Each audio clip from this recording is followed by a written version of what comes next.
যে মুসলিম মহিলাদের ক্ষেত্রে অন্নপূর্ণা ভাণ্ডার সম্পূর্ণভাবে বন্ধ করা হোক। হ্যাঁ, বুঝলাম। মুসলিম মেয়েদের অন্নপূর্ণা ভাণ্ডার বন্ধ করতে হবে, কিন্তু কেন? নতুন রাজ্য সরকার আসার পরে আমাদের মাননীয় মুখ্যমন্ত্রী শুভেন্দু অধিকারী সহ অন্যান্য বিধায়কগণ, অন্যান্য মন্ত্রীগণ সবাই বলেছেন এবং সেটা বাস্তব সত্য যে মুসলিম মহিলারা নতুন সরকার গঠনে কোনো সাহায্য করেনি, কোনো অবদান নেই। পশ্চিমবঙ্গে বিজেপি সরকার গঠনে মুসলিমরা সাহায্য করেনি, তো শুভেন্দু অধিকারী কি করে ৩,০০০ ভোট পেল? কি করে পেল? কিন্তু যখন সাহায্য করেনি, অবদান নেই, তাহলে তারা কেন নিতে আসবে অন্নপূর্ণা ভাণ্ডার? দেশের স্বাধীনতা সংগ্রামের ১০০% বিরোধিতা করেও আরএসএস দল যদি এখন সর্বোচ্চ দেশ প্রেমিক দল হয়, তাহলে কেন মুসলিমরা বিজেপি বিরোধিতা করে অন্নপূর্ণা ভাণ্ডার পাবে না?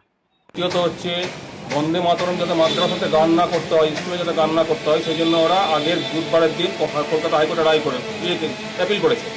এবার বন্দে মাতরম গাইবে না, ভারত মাতার জয় বলবে না, মানে ভারতকে ওদের ভারত মাতা বলতে যদি এটাকে বোঝাও, তাহলে কখনোই মুসলিমরা মেনে নেবে না। কিন্তু ভারত মাতা বলতে যদি এটাকে বোঝাও, তাহলে মুসলিমরা 100% মেনে নেবে।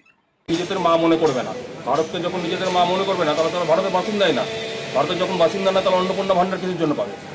একটা মায়ের 5টি সন্তান, 5টি সন্তানের মধ্যে একটি সন্তান খারাপ হবে, তাই বলে কি মা তাকে ভাত খেতে দেবে না? হ্যাঁ, পাগল।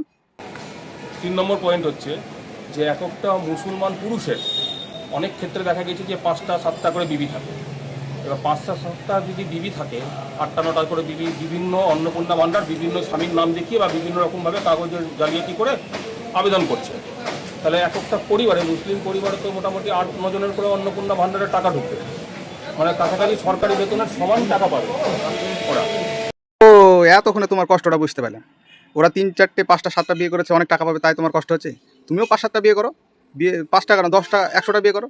100টা বিয়ে করে নেও না, সরকার কি বলেছে যে 100টা বউ থাকলে তাকে আমি অন্নপূর্ণা ভাণ্ডার দেবো না? করো না 100টা বিয়ে, হিম্মত থাকলে করো।